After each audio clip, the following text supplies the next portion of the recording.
जादुई दो गर्भवती परियां। बादलों के ऊपर बसी एक दिव्य नगरी थी, नीलोक ग्रह, जहाँ रहती थीं दो जादुई परियां, जिनके नाम थे आर्या और हिना। वो दोनों बहनें थीं और वो गर्भवती थीं, और उनके गर्भ में पलने वाले शिशुओं को लेकर पूरे परिलोक में चर्चा फैल चुकी थी। आर्या शांत, बुद्धिमान और प्रकृति की रक्षक मानी जाती थी, जबकि हिना हंसमुख, साहसी और हवा की देवी कही जाती थी। दोनों के पति युद्ध में दूर गए हुए, जो कि दुश्मनों के विरुद्ध लड़ रहे थे। इसी कारण पूरी दुनिया की नजर अब इन दोनों गर्भवती परियों पर टिक गई थी। स्वर्ण मंदिर के बाहर दोनों परियां बैठी थीं। तभी प्रधान पुजारी सिद्धगुरु गंभीर स्वर में बोले, आर्या, हिना, तुम्हारे गर्भ में पल रहे बच्चे कोई साधारण परियां नहीं होंगी। भविष्यवाणी कहती है कि उनमें ऐसी शक्ति होगी जो या तो संसार को बचाएगी या नष्ट कर देगी। ये सुनकर दोनों परियां हैरान रह जाती हैं। क्या हमारे बच्चे दुनिया पर बोझ बनेंगे? नहीं दीदी, वे बोझ नहीं होंगे, बल्कि हमारे गर्व होंगे। हम उनकी शक्ति को अच्छाई के लिए मार्ग दिखाएंगे। आप चिंता न करें। निर्णय तुम्हारे हाथ में होगा। काली परछाई इस जन्म को रोकना चाहती है, इसलिए तुम दोनों सावधान रहना। तभी आकाश में बिजली गई, मानो भविष्यवाणी ने स्वयं अपना संकेत दे दिया। दोनों परियां एक दूसरे को देखने लगी। दोनों अपने महल लौट आई, लेकिन वहाँ भी वो इसी चिंता में डूबी रही। फिर रात गहरा रही थी। दोनों बहनों के महल के बाहर काले बादल अचानक घिर आए। हवा भारी और भयावह हो गई। एक गहरी कर्राहट ने पूरे महल की नींव हिला दी। हे गर्भधारिणी परियों, तुम्हारे बच्चों की शक्ति मेरी होगी। उन्हें मुझसे कोई नहीं बचा सकता। तेरी हिम्मत कैसे हुई हमारी संतान को धमकाने की? अभी जिसने जन्म भी नहीं लिया, तुम उसके बारे में ऐसा कैसे कह सकती हो?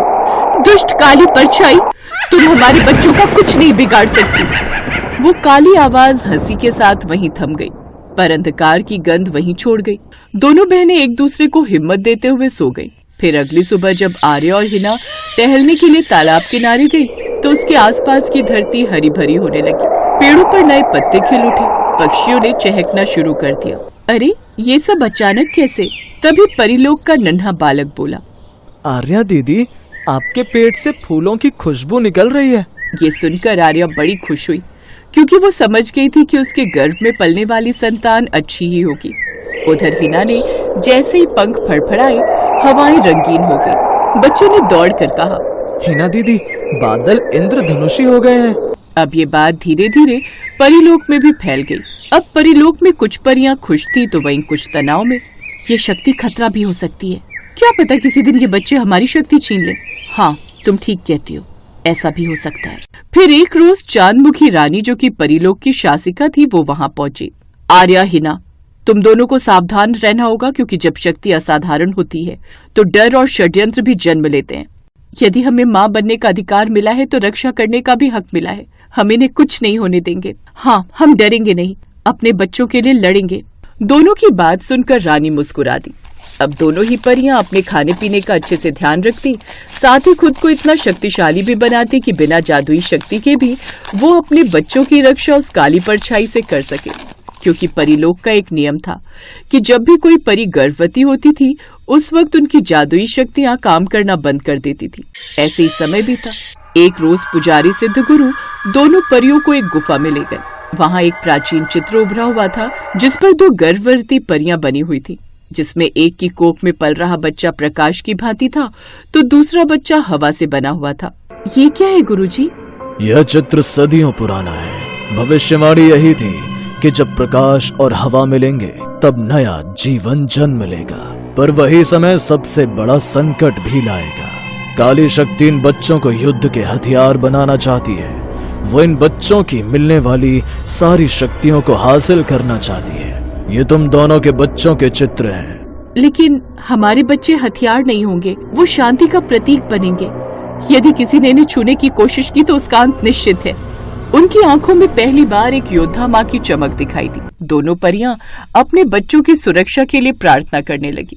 फिर कुछ एक महीने के बाद चंद्र ग्रहण की रात महल के चारों ओर अंधकार फैल गया। काले योद्धा परिलोक पर आक्रमण करने लगे।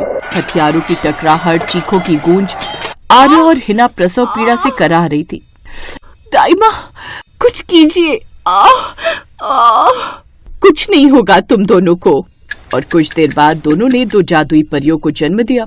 लेकिन तभी एक मुखौटा लगाए हुए राक्षसी स्वरूप अंदर प्रकट हुआ। मैं आई हूँ अपनी शक्ति लेने, इन बच्चों को मुझे दे दे। जो माँ जीवन देती है वही रक्षा करना भी जानती है। तू चाहे कितना भी शक्तिशाली हो, पर माओ के सामने तू रेत के कण से अधिक नहीं। तभी काली परछाई की हंसी से बिजली सी चमक फैल गई। तुम मेरा कुछ नहीं बिगाड़ सकती। तुम कुछ भी कहो, लेकिन मैं इन दोनों को लेकर ही जाऊंगी। जैसे ही काली परछाई उन्हें लेने आगे बढ़ी, तभी उस घड़ी पूरे परिलोक में अचानक प्रकाश का तेज विस्फोट हुआ। आर्या की गोद में जो कन्या थी, उसके शरीर से सूर्योदय जैसा तेज निकल रहा था। हिना की गोद में चमकती बालिका थी, जिसकी हंसी से हवाएं गीत गाने लगी। फिर काली परछाई उनके पास पहुंची, पर दोनों नन्ही परियों ने एक साथ हाथ फैलाया। ऊर्जा की लहरें निकलकर सीधे काली शक्ति पर पड़ी। ये संभव है। वो धुएं में बदलकर विलीन हो गई और सदा सदा के लिए खत्म हो गई। ये चमत्कार देख सभी हैरान थे।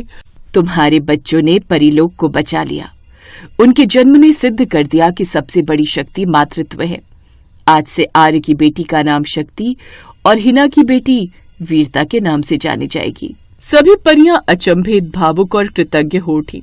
तभी सिद्ध गुरु आगे आए। यह शक्ति केवल परिलोक की नहीं, संपूर्ण जगत की रक्षा के लिए है। भविष्य में तुम दोनों को उन्हें मानव जगत में भेजना होगा। हमारे बच्चे हमसे दूर रहेंगे? क्या ये हमारे मातृत्व का मूल्य है? कभी कभी बड़ी भलाई के लिए माँ को सबसे बड़ा बलिदान करना पड़ता है। उनकी आंखों से आंसू बहने लगे, पर उन्होंने निर्णय स्वीकार किया। इसके साथ ही इन दोनों परियों की शक्तियां भी वापस आ गईं। परिलोक का सबसे सुंदर दृश्य तैयार था। पूरा देश मेघों पर खड़ा था। आसमान नीला और रोशनी चमकदार से भरा हुआ।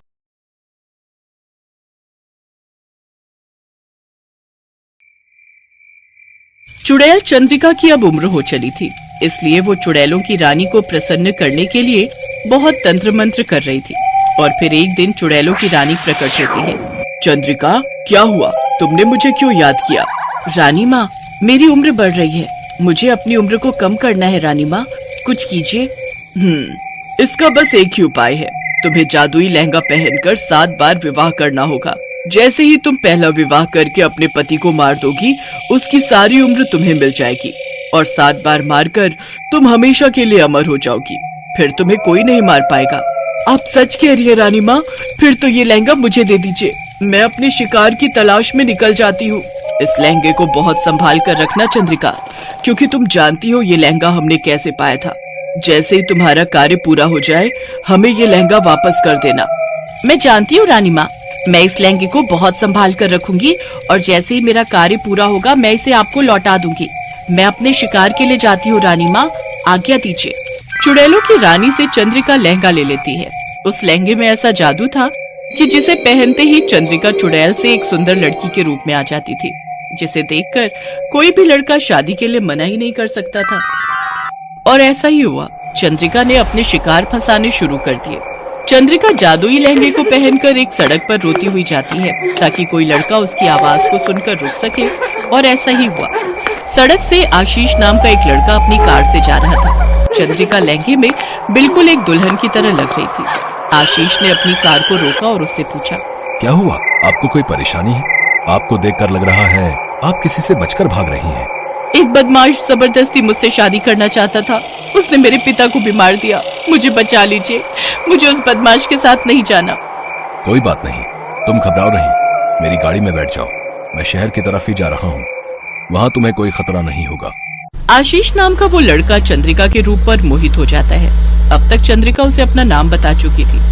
वो उसे बार बार देखकर मुस्कुरा रही थी, मानो उसने आशीष को सम्मोहित कर दिया हो। चंद्रिका रोने का नाटक करती है। अब मैं कहाँ जाऊंगी? मेरा कोई नहीं है, मुझसे कौन शादी करेगा? अगर मेरी आज शादी नहीं हुई तो वो बदमाश मुझे उठाकर ले जाएगा। मुझे बहुत डर लग रहा है। डरो नहीं चंद्रिका, मैं तुमसे अभी शादी करूंगा। यहीं पास में एक मंदिर है, हम दोनों वहीं चलते हैं। नहीं नहीं, मंदिर में नहीं, कहीं वो मंदिर में भी ना पहुंच जाए। अगर तुम बुरा न मानो तो हम अभी इसी वक्त शादी कर सकते हैं। ये देखो, मेरे पास सिंदूर की डिब्बी है। चंद्रिका, तुम बहुत सुंदर हो, तुमसे तो कोई भी शादी कर सकता है। आशीष चंद्रिका की मांग में सिंदूर भर देता है। अब वो उसकी पत्नी बन चुकी थी, जैसा कि वो चाहती थी। कुछ घंटों बाद आशीष चंद्रिका को लेकर घर पहुंचता है। आशीष शहर में अकेला रहता था। उसके मम्मी पापा दूसरे शहर में रहते थे। आशीष अकेला था, इसलिए चंद्रिका को मौका मिल गया। जैसे ही आशीष उसके पास आता है, वो अपने असली रूप में आ जाती है। चंद्रिका को चुड़ैल के रूप में देखकर आशीष डर जाता है, पर तब तक बहुत देर हो चुकी थी। चंद्रिका आशीष की गर्दन में अपने पंजे घुसा देती है। आशीष मर जाता है और उसकी सारी उम्र चंद्रिका के अंदर आ जाती है और चंद्रिका जवान हो जाती है। अब मुझे दूसरे शिकार की तलाश करनी होगी। ऐसे ही मैं अपने सातों शिकार फंसाकर उन्हें मार दूंगी और शक्तिशाली चुड़ैल बनकर अमर हो जाऊंगी। चंद्रिका सोने के जादुई लहंगे को पहनकर अपने शिकार को मारती रही। धीरे धीरे उसने 5 शिकार मार दिए और अब वो अपने छठे शिकार की तलाश में थी। अब तक जितने भी लोग मारे गए हैं, उन्हें देखकर यही पता चलता है कि कोई ना कोई नई नवेली दुल्हन इन्हें मारती है, पर लूटपाट के लिए तो यह हत्या नहीं की गई। फिर आखिर दुल्हन को क्या चाहिए? किसी ने दुल्हन का ओलिया देखा था? कोई उसके परिवार के लोगों के साथ में था? इंस्पेक्टर साहब, मेरे बेटे को वो रात के अंधेरे में सुनसान सड़क पर मिली थी। बहुत परेशान थी वो, और उसे आज ही शादी करनी थी। बस इतना ही पता है, उसने एक सोने का लहंगा पहन रखा था।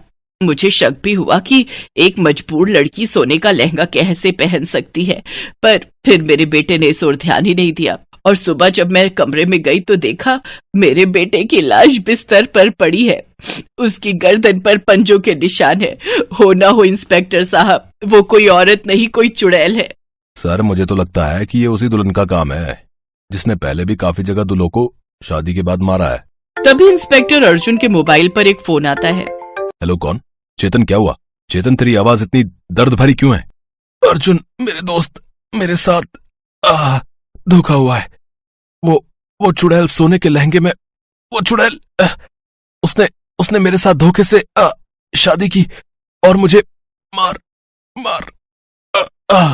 चेतन, हेलो। मैं उस सोने के लहंगे वाली चुड़ैल को जिंदा नहीं छोड़ूंगा। इंस्पेक्टर अर्जुन अपने दोस्त चेतन के घर पहुंचता है। चेतन की माँ का रो रो कर बुरा हाल था।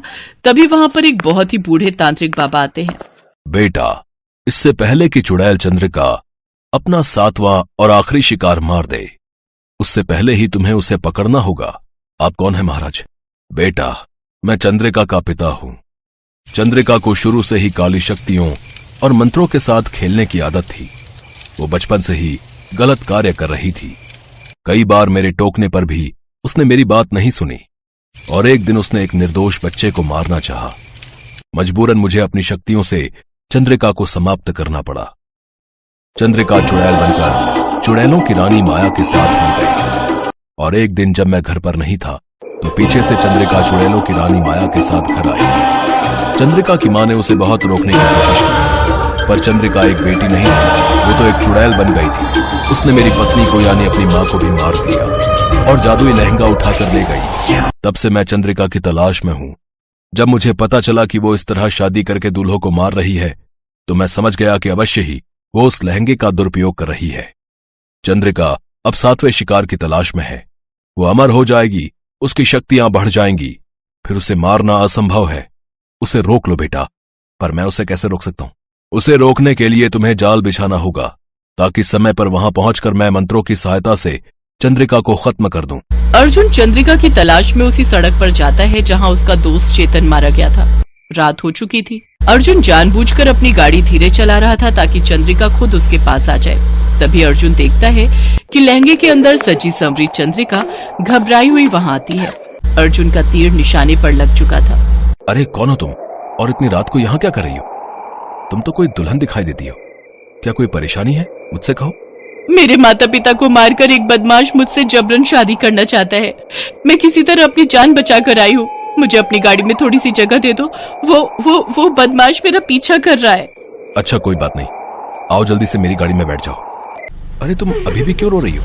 मैं इसलिए रो रही हूँ कि अब मैं अपने गांव से भागी हूँ। मेरी बहुत बदनामी हो गई।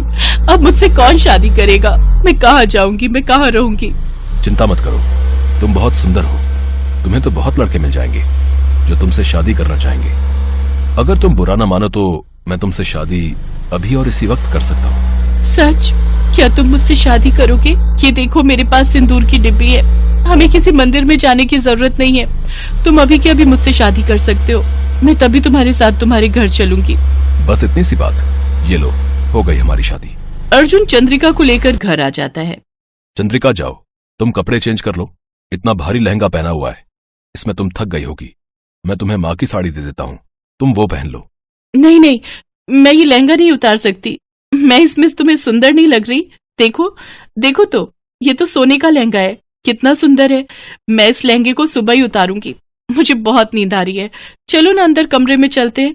अरे इतनी जल्दी भी क्या है, अभी सबको आने तो दो, तभी तो अंदर जाएंगे। मैं कुछ समझी नहीं, सब मतलब? तभी चंद्रिका के पिता और बाकी सब लोग वहां आ जाते हैं। अर्जुन की माँ भी वहीं मौजूद थी। चंद्रिका, तेरा अंत करने के लिए ही ये सब जाल बिछाया गया था। तू इस धरती के लायक नहीं है। जा, मैं तुझे मुक्ति देता हूँ, अपने लोक चली जा। पिताजी नहीं। चंद्रिका के पिता की आंखों में आंसू थे।